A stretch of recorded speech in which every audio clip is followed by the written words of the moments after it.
Bonjour et bienvenue au module 1 de la formation des femmes investisseurs africaines proposée par la Commission économique pour l'Afrique des Nations Unies.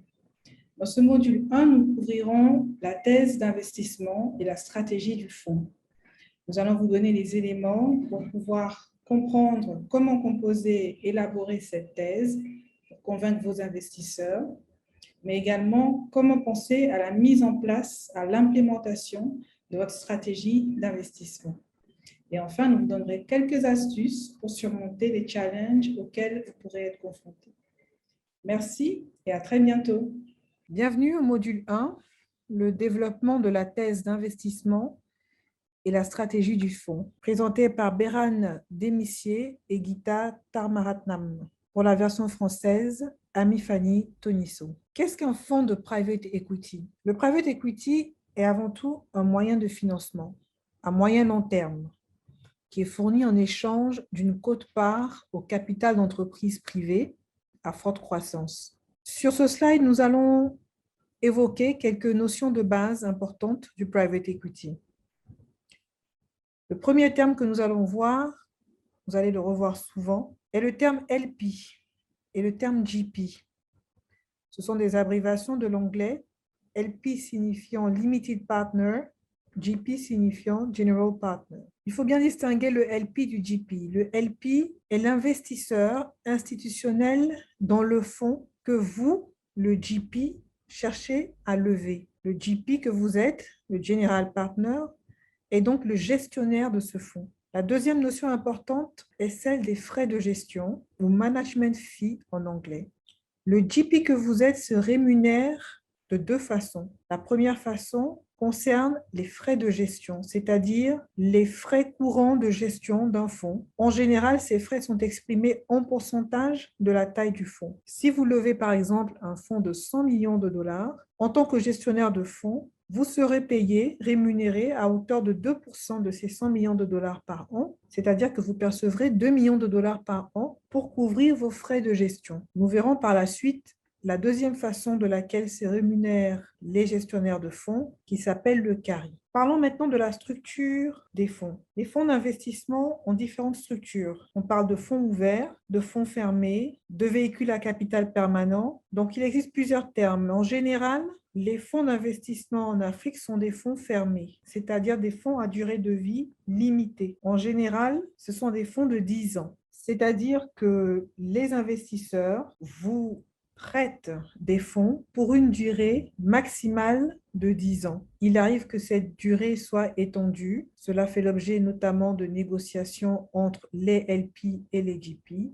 Mais nous allons garder pour l'exemple 10 ans comme durée moyenne du fonds. Alors, il faut distinguer la durée de vie du fonds de la période d'investissement. La période d'investissement, elle, dure en moyenne 4 à 7 ans pour un fonds qui a une durée de vie de 10 ans. Tout simplement, ça veut dire que si vous levez un fonds qui a une durée de vie de 10 ans, il vous faudra, on va dire, 2 à 3 ans pour constituer votre pipeline et vraiment réaliser les transactions. Donc, en gros, vous n'aurez que 4 à 7 ans de durée pour rester investi dans une entreprise donnée. Un autre élément peut venir affecter la période d'investissement, c'est le moment, le timing de votre investissement. Si vous investissez dans une société lambda en année 4 de votre fonds, par exemple, eh bien, il ne vous restera plus que 6 ans comme période d'investissement dans cette société, puisqu'au bout de 10 ans, vous devez retourner à vos investisseurs les fonds qui vous ont prêtés et, si possible, souhaitable,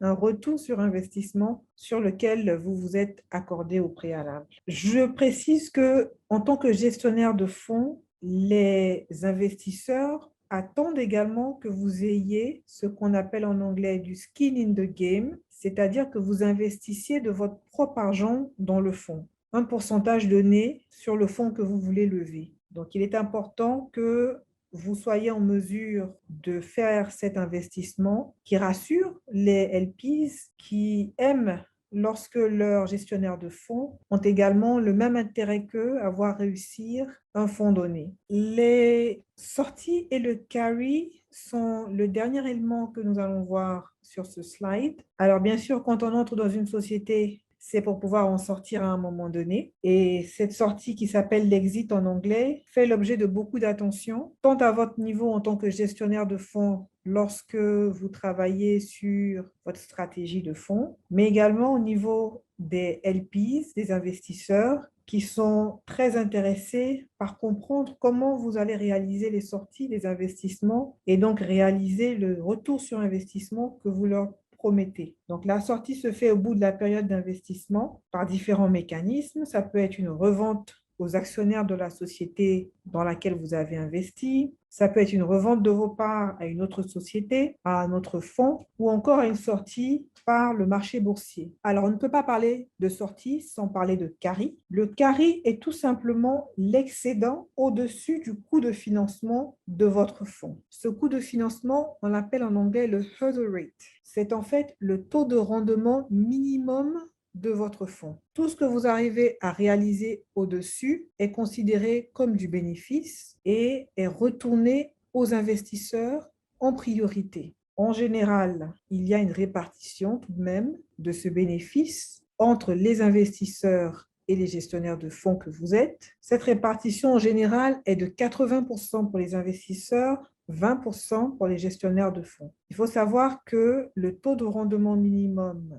et le carry auquel le gestionnaire de fonds peut prétendre sont des éléments contractuels, c'est-à-dire que vous avez un accord préalable juridique avec vos investisseurs sur ces deux éléments clés. Alors maintenant que nous avons vu les notions de base de private equity, intéressons-nous aux spécificités du private equity en Afrique. Un peu d'histoire déjà pour commencer. Le private equity en Afrique a été lancé par les institutions financières de développement, les IFD. Et c'est une particularité de l'Afrique parce que ces acteurs sont jusqu'à présent les acteurs principaux de l'industrie du private equity en Afrique. Les IFD ont pour mandat de favoriser le développement des pays et de ce fait s'intéressent non seulement aux retours financiers, mais également aux impacts sociaux de ces investissements. C'est pour cela que le private equity en Afrique n'est pas juste un moyen de financement, mais c'est également un catalyseur de changement pour les économies et les communautés africaines. Dans un deuxième temps, regardons à présent les caractéristiques des gestionnaires de fonds de private equity. Il y en a plusieurs, mais les plus importantes sont les suivantes. La présence et les réseaux locaux. L'expérience a démontré qu'en Afrique, les fonds de private equity qui sont basés à l'extérieur ont moins de chances de succès que ceux qui sont implantés sur les marchés locaux. Ceci s'explique par le fait que le gestionnaire de fonds s'appuie avant tout sur ses connaissances, son réseau local pour identifier les transactions et les opportunités sur le marché. Il n'est donc pas aisé d'être basé à Londres, à New York ou à Paris et de travailler sur les marchés africains. Ensuite, la connaissance du marché. Cet élément rejoint celui que je viens de citer. Les marchés en Afrique sont souvent petits et différents, fragmentés. Il est donc important pour vous, en tant que gestionnaire de fonds, de démontrer une connaissance de votre marché ou de vos marchés à vos investisseurs, qui en général ne sont pas basés sur le continent. L'élément également important à citer ici est la connaissance et la capacité à mettre en œuvre les standards de développement implémentés par les institutions financières de développement. Alors, on a dit précédemment que le private equity en Afrique est vraiment né de l'action de ces IFD. Et ces IFD ont un mandat social très important. C'est pour ça qu'elles ont développé des standards dans le domaine de l'environnement, dans le domaine du social, dans le domaine de la gouvernance, qui sont des conditions sine qua non pour elles. Ainsi, vous, en tant que gestionnaire de fonds, si vous êtes capable de connaître ces standards et de les implémenter, vous avez déjà une longueur d'avance par rapport à d'autres gestionnaires qui ne sont pas familiers de ces standards. Terminons notre tour du private equity en Afrique en parlant des considérations pratiques. 3 éléments à retenir ici. La sortie ou l'exit, capital pour vous en tant que gestionnaire de fonds, de pouvoir encore une fois démontrer aux investisseurs que vous savez non seulement identifier les bonnes transactions, mais que vous savez sortir de ces transactions afin de réaliser le taux de rendement qui est attendu. Et il n'est pas toujours évident, malheureusement en Afrique, d'avoir une sortie dont la rentabilité est importante. Pourquoi? Parce que dans des pays ou des marchés plus développés, les États-Unis ou l'Europe, le mécanisme de sortie qui est souvent privilégié est la bourse. Or, sur nos marchés africains, la bourse n'est pas encore assez active pour offrir des possibilités de sortie aux entreprises dans lesquelles vous investissez en tant que gestionnaire de fonds.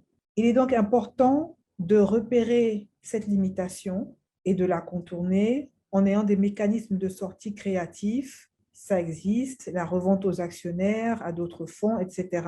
En tout cas, c'est important pour vous de montrer que vous n'allez pas juste compter sur la bourse parce que les probabilités que vous puissiez sortir par la bourse sont limitées, mais que vous êtes en mesure de proposer d'autres mécanismes de sortie avec de bons rendements. La deuxième considération pratique concerne les devises africaines. Vous allez lever un fonds en tant que gestionnaire de fonds qui est libellé souvent en dollars ou en euros. Vous allez investir dans des entreprises qui opèrent dans des monnaies locales et qui fluctuent énormément. Cet élément peut venir affecter le rendement final de votre investissement. Vous pouvez par exemple vous retrouver dans une société qui opère dans un pays dont la monnaie a perdu soudainement beaucoup de valeur, mais qui a besoin d'importer la plupart de ses matières premières pour fabriquer et pour opérer. Donc, vous voyez ici que c'est une situation qui est difficile, qui affecte les marges de l'entreprise et, au final, le rendement de votre investissement. Troisième élément à considérer sont les changements macroéconomiques. Ce n'est pas exclusif à l'Afrique, toutes les régions du monde connaissent ces changements, mais il existe des périodes et des secteurs d'instabilité en Afrique. Il est donc important pour vous de pouvoir repérer ces éléments, de les intégrer ou de penser à des mécanismes de mitigation. Le secteur du private equity en Afrique constitue une véritable communauté dans laquelle vous avez différentes associations qui ont été créées ces dernières années, qu'il est important pour vous, en tant que futur gestionnaire de fonds, de connaître. Je vais vous citer quelques associations. Les plus connues sont l'African Private Equity and Venture Capital Association, l'AVCA, mais il existe aussi la East Africa Venture Association, la PEVCA, Private Equity and Venture Capital Association du Nigeria, ou encore la SAVCA, le South Africa Venture Capital Association pour l'Afrique australe. Ces organisations de private equity sont des organisations professionnelles qui en général fournissent des opportunités de formation, de networking, font du plaidoyer auprès des autorités pour l'adoption de législation favorable au private equity en Afrique. Elles constituent de véritables viviers de ressources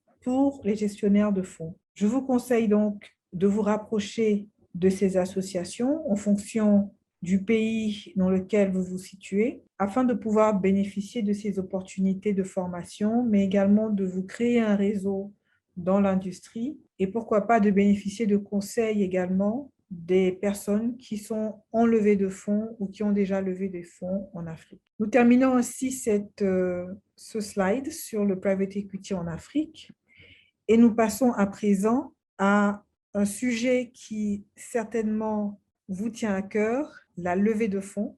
Je partagerai ici avec vous quelques considérations pratiques. Le processus de levée de fonds exige de la persévérance et de la planification. Les compétences techniques peuvent être assemblées, toutefois, la volonté de réussir exige l'engagement total des partenaires du gestionnaire de fonds. Premier élément que nous allons voir, c'est le capital initial pour la mise en place du fonds, c'est-à-dire le coût d'établissement du fonds. Il faut développer un budget complet en gardant à l'esprit que vous aurez besoin de différentes catégories de services professionnels pour vous accompagner, tels les avocats, les comptables, les administrateurs de fonds, etc.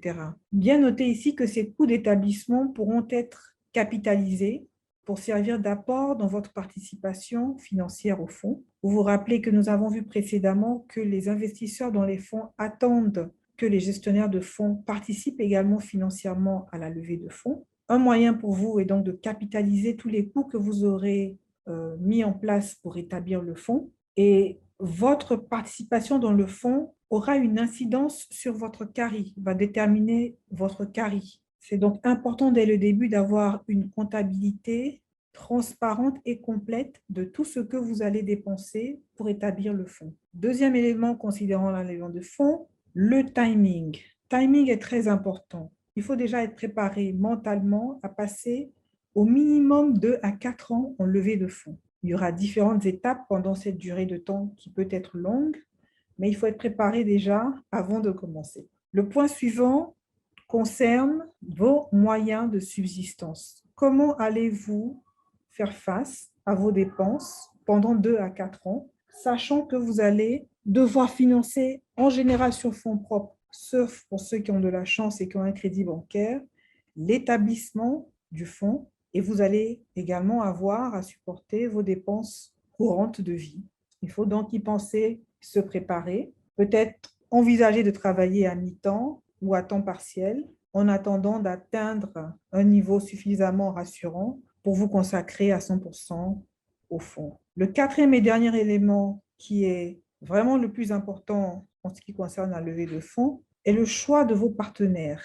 Un fonds est généralement composé de plusieurs partners ou associés. C'est rare de voir une seule personne lever un fonds, donc c'est une équipe à l'origine. Et comme pour le mariage, il faut bien se connaître avant de rentrer en relation. C'est donc important de pouvoir choisir des partenaires qui vont être des personnes avec qui vous êtes prêt à travailler dans la durée, pour le meilleur et pour le pire, des gens avec lesquels vous êtes alignés non seulement professionnellement, mais aussi sur le plan de vos valeurs, de vos ambitions, et même, je dirais même sur le plan familial, c'est-à-dire que vous êtes dans différents scénarios pour vos familles respectives qui sont compatibles. La thèse d'investissement est l'argumentaire central présenté aux LPs pour les convaincre de l'opportunité d'investir dans votre fonds.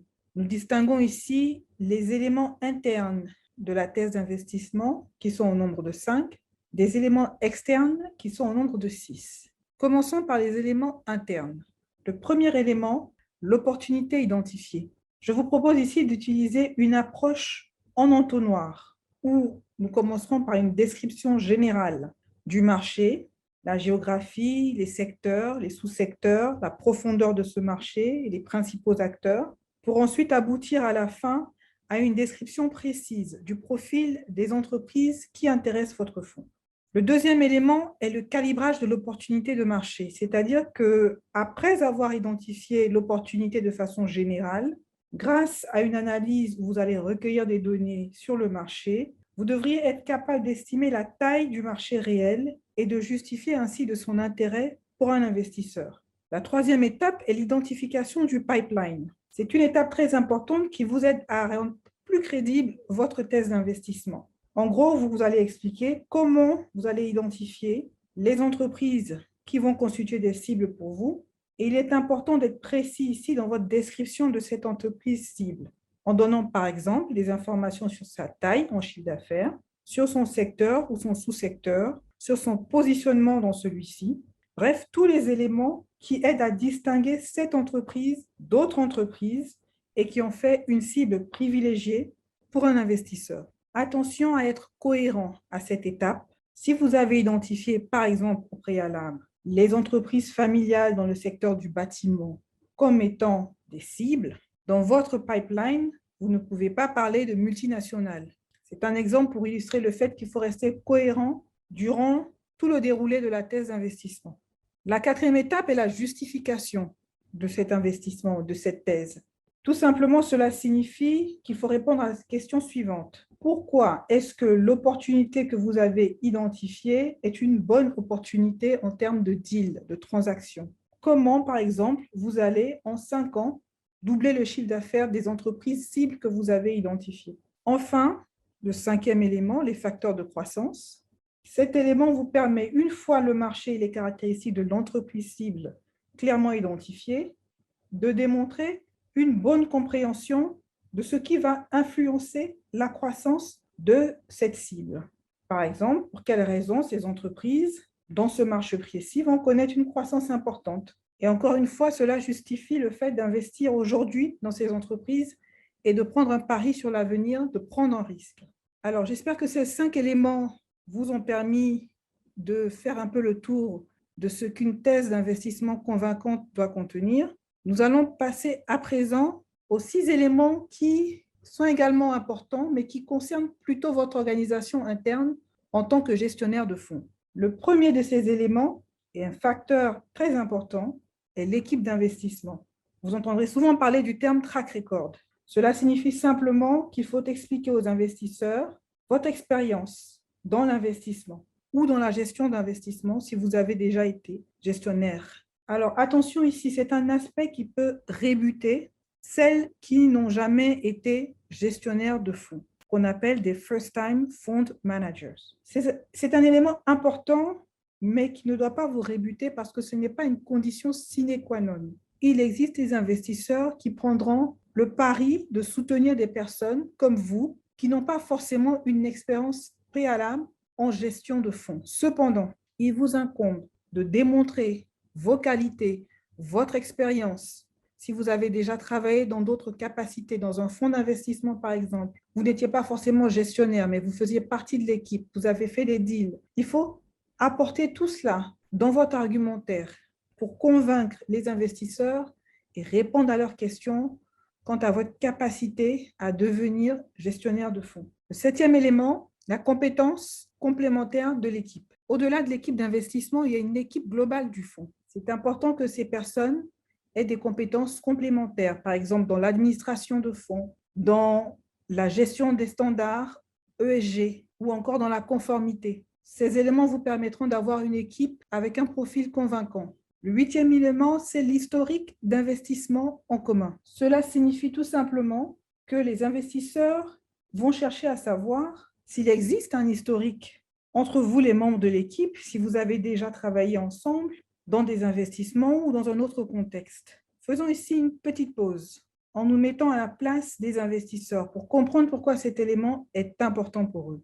Du point de vue des investisseurs, ils veulent maximiser les chances de réussite de votre entreprise et également sécuriser leur investissement. Or, l'expérience a montré que de nombreux fonds ont échoué, non pas parce qu'ils n'ont pas pu avoir une thèse d'investissement convaincante ou qu'ils n'ont pas eu accès à des transactions intéressantes, mais parce qu'il y a eu mésentente entre les associés du fonds. Pour les investisseurs, investir dans un fonds où les associés ont déjà prouvé qu'ils peuvent s'entendre et travailler ensemble sur le long terme constitue donc une garantie importante. Maintenant, plaçons-nous de votre point de vue. Comme indiqué précédemment, il est aussi crucial pour vous de bien choisir vos associés, de privilégier des personnes avec lesquelles vous avez une relation personnelle et professionnelle de long terme afin de maximiser vos chances de succès. Dites-vous que vous allez partager avec ces associés au moins 15 ans de votre vie, au moins, et beaucoup plus, et je vous le souhaite, si vous parvenez à lever des fonds successifs. Le neuvième élément de la thèse d'investissement est le modèle financier que vous allez mettre en place, qui va réunir tous les éléments précédemment identifiés, c'est-à-dire le secteur, la géographie, le marché, l'entreprise cible, le type d'entreprise dans lequel vous allez investir, les montants que vous allez investir. Tous ces éléments vont ressortir dans un modèle financier qui doit démontrer le niveau de rentabilité de votre fonds. Attention, le modèle prend aussi en compte les coûts d'établissement du fonds. Donc, la taille de l'équipe, tout ce que vous allez dépenser pour mettre en place une administration, etc. Vous devrez peut-être faire des ajustements à ce niveau pour atteindre vos objectifs de rentabilité. Le dixième élément est le sourcing des transactions. Les investisseurs ici doivent bien comprendre votre stratégie à ce niveau. Comment vous allez sourcer vos transactions? Est-ce par votre propre réseau? Allez-vous utiliser des intermédiaires? À quelles conditions? Et comment allez-vous vous assurer d'avoir un flot continu de bonnes transactions? Enfin, le dernier élément de la thèse d'investissement, la cerise sur le gâteau, si vous êtes capable de donner un niveau de granularité suffisant au niveau de la compréhension du consommateur final, vous allez démontrer aux investisseurs que vous comprenez votre cible. Vous l'avez déjà caractérisé dans les mentions précédentes, en termes de taille, de chiffre d'affaires, de secteur, de géographie, etc. Vous allez aller un peu plus loin en montrant également aux investisseurs que vous connaissez le consommateur final de ces entreprises. Vous êtes capable de les segmenter, de parler de leur pouvoir d'achat, de faire des projections sur l'évolution de celui-ci. Tout cela, ce sont autant d'éléments qui montreront aux investisseurs que vous savez de quoi vous parlez. Nous terminons donc ici les 11 éléments nécessaires pour mettre en place une thèse d'investissement convaincante. Je vous propose dans le slide suivant d'illustrer nos propos en utilisant une approche par secteur ou une approche géographique pour articuler la thèse d'investissement. Donc, vous l'avez compris, en général, une thèse d'investissement commence par un point de vue global, point de vue d'un secteur, point de vue d'une géographie. Illustrons ici nos propos en prenant le secteur de la santé en Afrique. Vous avez différentes manières d'aborder le sujet lorsque vous souhaitez articuler une thèse d'investissement autour de l'opportunité d'un secteur comme celui de la santé en Afrique. Vous pouvez par exemple faire référence au gap de financement qui existe dans la santé en Afrique. Il est estimé à 66 milliards de dollars. Il constitue donc un besoin à combler. Pour aller un peu plus loin et être un peu plus précis, vous pouvez faire référence par exemple à l'augmentation des maladies non transmissibles en Afrique, comme dans le reste du monde d'ailleurs, qui constitue un besoin à combler, par exemple grâce à la construction de cliniques spécialisées dans le traitement de maladies comme le diabète, l'hypertension, etc. L'étape d'après va consister pour vous à identifier le profil des personnes qui font appel à ce genre de services spécialisés dans le secteur de la santé, à dire quelque chose sur leur pouvoir d'achat, comment celui-ci va évoluer, leurs difficultés à se fournir ces services. Donc, vous comprenez l'idée, on part d'un secteur général et on déroule pour arriver au final à un besoin particulier que les entreprises que vous ciblez vont combler. Nous pouvons prendre un autre exemple de secteur, celui de la FinTech. C'est un secteur qui est en plein essor en Afrique et qui présente de nombreux avantages. Il est moins capitalistique pour commencer que les secteurs traditionnels de la finance comme la banque et les assurances. Et il a quand même permis à l'Afrique de réduire un peu son gap en termes d'accès au financement, même s'il reste beaucoup à faire. Et donc, c'est là que vous intervenez en montrant votre compréhension du contexte général, en identifiant les opportunités pour la FinTech, en vous basant sur des données comme celle-ci. Est-ce que vous saviez que la moitié des comptes de mobile money au monde ont été ouverts en Afrique? Donc, ceci montre qu'il y a un potentiel de croissance qui est réel pour la FinTech en Afrique et que vous pouvez positionner votre fonds sur ce secteur et trouver des transactions rentables. Illustrons à présent une thèse d'investissement qui utilise plutôt une approche géographique. Si c'est votre choix, vous pouvez cibler par exemple une région. Prenons pour les besoins de notre illustration la région de l'Afrique de l'Est, qui en Afrique est celle qui a connu le taux de croissance le plus élevé en 2019, un taux de 5% en moyenne. Pour convaincre les investisseurs, il va falloir leur démontrer une bonne compréhension, une bonne connaissance des différents pays de la région en question, parler de leur complémentarité, des opportunités respectives dans chaque pays. Par exemple, s'il existe un marché ou une monnaie commune, ce sont des données supplémentaires qui sont des avantages. Il faudra en parler. Certains d'entre vous choisiront peut-être une thèse ciblée sur un seul pays. Dans ce cas, il est important de démontrer que le pays est assez diversifié en termes d'opportunités pour justifier le fait de ne pas diversifier justement vos investissements.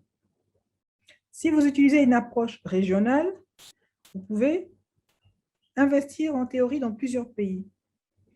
Mais si vous utilisez une approche monopays, il faut convaincre les investisseurs que vous ne prenez pas trop de risques en mettant tous vos œufs dans le même panier. Pensez à parler de la taille du marché, des synergies entre les différentes régions. Par exemple, en Afrique du Sud, le tissu d'entreprise que l'on retrouve à Johannesburg est différent et complémentaire de celui qu'on retrouve à Durban. Et donc, à partir de là, il vous incombe de convaincre les investisseurs que faire le choix d'investir dans ce pays est un bon choix.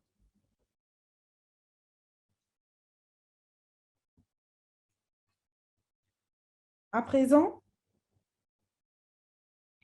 que nous avons développé une thèse d'investissement convaincante, je l'espère, il faut parler aux investisseurs de la mise en œuvre de la thèse d'investissement. Et donc ici, vous allez donner des informations aux investisseurs sur différents points. Le premier de ces points, c'est l'avantage concurrentiel de votre fonds par rapport aux autres. Il est important donc pour vous de faire une analyse concurrentielle, de connaître l'environnement dans lequel vous vous trouvez, connaître les acteurs, c'est-à-dire les autres fonds d'investissement qui existent déjà, et donner cet aperçu de la concurrence aux investisseurs tout en expliquant ce qui vous différencie. Pourquoi une société choisirait de travailler avec vous plutôt qu'un autre fonds d'investissement? Important également de parler du niveau de saturation du marché, c'est-à-dire que lorsque vous aurez établi les différents critères qui vous permettront de repérer les entreprises intéressantes pour vous, sur un volume de 100 entreprises, il vous en restera peut-être à la fin 5, après l'établissement des critères. C'est important donc de montrer que vous avez dans le marché un volume suffisant de transactions qui pourront venir alimenter pendant toute la durée d'investissement votre fonds. Alors, il est important ici de ne pas être trop restrictif, donc vous l'aurez compris, dans sa thèse d'investissement. Un moyen de contourner cette difficulté pourrait être d'être un fonds multigéographique, avoir accès à plusieurs marchés de façon simultanée. C'est souvent le cas pour les fonds qui s'établissent dans la zone francophone de l'Afrique, parce que les marchés dans cette zone sont en général petits et ne justifient pas une thèse d'investissement monopays. Donc, un moyen pour vous de vous assurer d'avoir accès à beaucoup de transactions serait d'être présent sur plusieurs pays en même temps. Toujours sur la mise en œuvre de la thèse du fonds, parlons à présent de la stratégie de la valeur ajoutée. Vous l'entendrez plusieurs fois durant cette formation, mais je pense que c'est important de le répéter à chaque fois. La différence fondamentale entre la banque et le private equity est la présence d'une stratégie de création de valeur, au-delà de l'apport en capital. Ces deux éléments doivent ressortir clairement dans la thèse de fonds, mais aussi, vous devez être en mesure de détailler clairement votre stratégie de valeur ajoutée pour les entreprises dans lesquelles vous allez investir. Par exemple, vous avez peut-être vous-même ou dans votre équipe une expertise particulière dans un secteur qui peut bénéficier à vos entreprises cibles. Il faut en parler et il faut expliquer comment vous mettez en œuvre cette expertise. À noter également que beaucoup de fonds mettent en place des programmes d'assistance technique pour soutenir leurs efforts de création de valeur. Et souvent, certains investisseurs sont prêts à contribuer à ces fonds, sans attendre de rendement financier, mais plutôt à la recherche d'un impact. C'est donc une opportunité à saisir, lorsque vous parlez à ce genre d'investisseurs, d'exprimer clairement votre stratégie de valeur ajoutée et clairement vos besoins en termes de financement, parce que cela coûte de mettre en place ce genre de stratégie dans les entreprises où vous avez investi. Et si vous mettez en place une stratégie de création de valeur efficace, c'est-à-dire qui permet à l'entreprise d'améliorer non seulement ses performances financières, mais également ses performances dans le domaine de l'environnement, du social, de la gouvernance, cette entreprise constituera une cible privilégiée pour d'autres acquéreurs potentiels. C'est pour cette raison qu'il est important que tous les éléments de votre stratégie soient cohérents et aboutissent à un mécanisme de sortie réaliste qui produit les retours sur investissement que vous avez décrits. Le dernier élément ici, et pas des moindres, est la gouvernance. La gouvernance, par définition, ce sont les mécanismes et les organes en place pour sauvegarder les ressources et s'assurer que les prises de décision sont transparentes et objectives. Nous parlons de gouvernance dans votre fonds, mais également de gouvernance à l'intérieur des entreprises dans lesquelles vous avez investi. Attention ici, il existe de nombreux exemples de fonds qui ont connu des succès commerciaux importants, mais qui n'existent plus aujourd'hui pour cause de mauvaise gouvernance. C'est donc un aspect sur lequel les LPs sont devenus particulièrement sensibles ces dernières années. C'est à vous de leur démontrer qu'ils peuvent vous faire confiance et que vous avez la capacité d'établir et surtout de suivre des stratégies, des règles de bonne gouvernance. À présent, abordons la problématique ou le thème du pitch book. Le pitch book désigne tout simplement le document dans lequel vous présenterez votre thèse d'investissement. Ce document est généralement réalisé sur PowerPoint et sauvegardé en format PDF pour être distribué aux différents investisseurs potentiels avec lesquels vous avez établi un contact.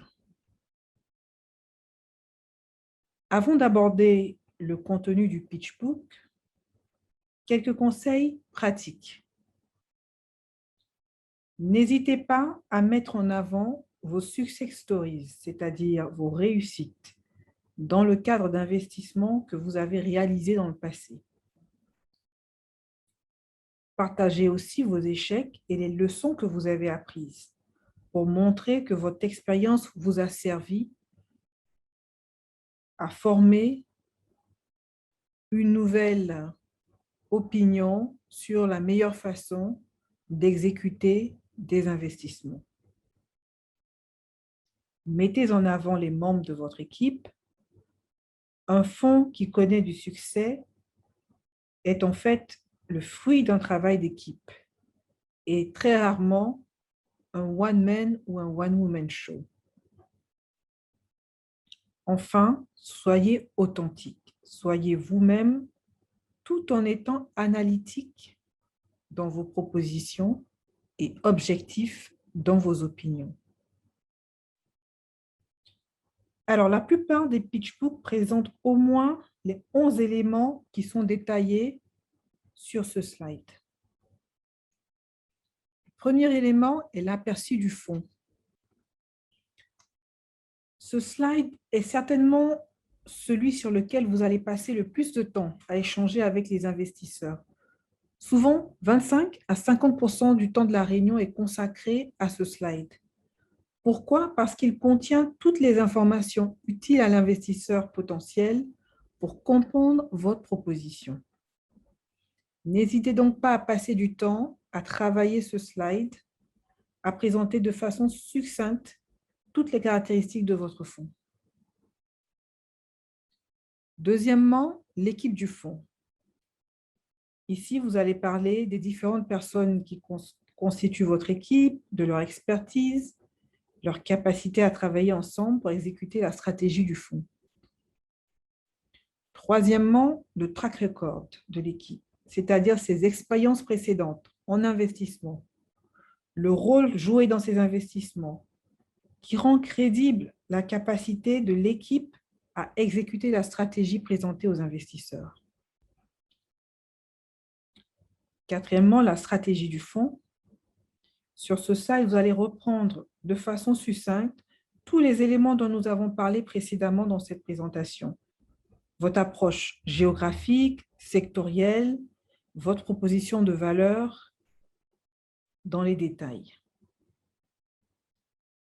Cinquièmement, le pipeline, c'est-à-dire les transactions potentielles que vous envisagez de faire une fois les fonds disponibles. N'hésitez pas ici à donner des exemples de sociétés réelles tout en occultant leur nom pour justement soutenir le fait que vous avez déjà ou que vous êtes en mesure d'identifier des investissements intéressants. Sixièmement, les termes clés du fonds. Les termes tels sa structure juridique, sa taille, le montant que vous souhaitez lever, les fees, les management fees que vous espérez recevoir en tant que gestionnaire, etc. Septièmement, l'opportunité de marché. Il s'agit ici d'être spécifique. Votre stratégie vise un marché spécifique et vous allez pouvoir fournir des données chiffrées pour quantifier cette opportunité de marché. Plus vous serez précis sur ce point, plus les investisseurs seront en confiance. Huitièmement, la taille du fonds. Il existe différentes façons d'estimer la taille nécessaire pour un fonds, c'est-à-dire le montant à lever. il est essentiel pour vous de justifier la taille que vous avez choisie, car c'est une question qui va souvent vous être posée par les investisseurs potentiels. Neuvièmement, la gouvernance. Comme nous avons vu précédemment, il est important de se mettre à la place de l'investisseur pour le rassurer sur les mécanismes en place pour assurer le bon fonctionnement de votre fonds, mais également sauvegarder les intérêts de cet investisseur. Quels sont vos organes de décision? Qui sont les membres de votre comité d'investissement? Quelle est leur expérience? Quelle est leur réputation sur le marché? Quels sont les contrôles en place? Autant de questions auxquelles vous devrez apporter des réponses satisfaisantes. Dixièmement, le processus d'investissement. Il existe là aussi différentes formes de processus d'investissement. L'essentiel pour vous est de montrer aux investisseurs que vous avez un processus logique et clair et que vous serez en mesure de suivre sans exception ce processus pour analyser tous les investissements potentiels que vous apporterez dans le fonds. Dernièrement, l'environnement concurrentiel des GPs, des gestionnaires de fonds. Ici, vous montrerez votre connaissance de la concurrence en parlant des autres fonds qui existent, en expliquant comment vous vous situez par rapport à eux, quelles sont vos différences, ou encore comment vous venez compléter l'écosystème des fonds en Afrique. Passons à présent au dernier slide. Vous pouvez posséder la meilleure stratégie, la meilleure équipe. Il n'en demeure pas moins que vous rencontrerez des défis durant ce long processus de levée de fonds. Nous souhaitons ici attirer votre attention sur quelques défis que nous avons identifiés. Il en existe beaucoup plus d'autres. Et vous donner aussi quelques conseils, quelques astuces. Premièrement, ne cherchez pas à plaire à tout le monde. Chaque investisseur aura son opinion sur votre stratégie en fonction de sa propre stratégie, c'est-à-dire du type de general partner qu'il recherche. Soyez donc flexible, à l'écoute, sans pour autant vous sentir obligé de changer de stratégie à chaque fois que vous parlez à un nouvel investisseur. Deuxièmement, soyez objectif et authentique. Les investisseurs voient des centaines de pitchs par an. Le vôtre doit être exprimé avec votre sensibilité, votre connaissance particulière du marché que vous visez pour sortir du lot. Évitez le copier-coller ou les aspects trop consensuels. Troisièmement, persévérance, persévérance, persévérance. Le chemin est long, 2 à 4 ans. Soyez préparés à recevoir du feedback. Incorporez ce qui fait sens par rapport, encore une fois, à votre sensibilité et à votre connaissance du marché. Et continuez à améliorer votre proposition. Quatrièmement, ne prenez pas un non au sens personnel. Très souvent, un investisseur vous dira non parce que votre proposition ne correspond pas à sa stratégie. Cela ne veut pas dire que vous avez une mauvaise proposition, mais plutôt que ce n'est pas le type d'investisseur qu'il vous faut. Il vous faut donc rechercher des investisseurs qui sont, entre guillemets, compatibles avec ce que vous proposez. Au final, croyez en vous et persévérez. Après plusieurs non, viendra certainement un oui qui catalysera votre levée de fonds. Le premier oui vous ouvrira les portes d'autres investisseurs. Croyez en vous, vous pouvez y arriver. Nous arrivons ainsi à la fin de cette présentation du module 1 sur la thèse d'investissement et la stratégie du fonds. J'espère que vous avez pris autant de plaisir à suivre cette formation que moi à en donner. Nous avons couvert beaucoup de notions que nous approfondirons dans les prochains modules. Je vous remercie pour votre participation et je vous dis bravo pour votre engagement. Restez connectés et engagés pour la suite. Encore une fois, merci et à très bientôt.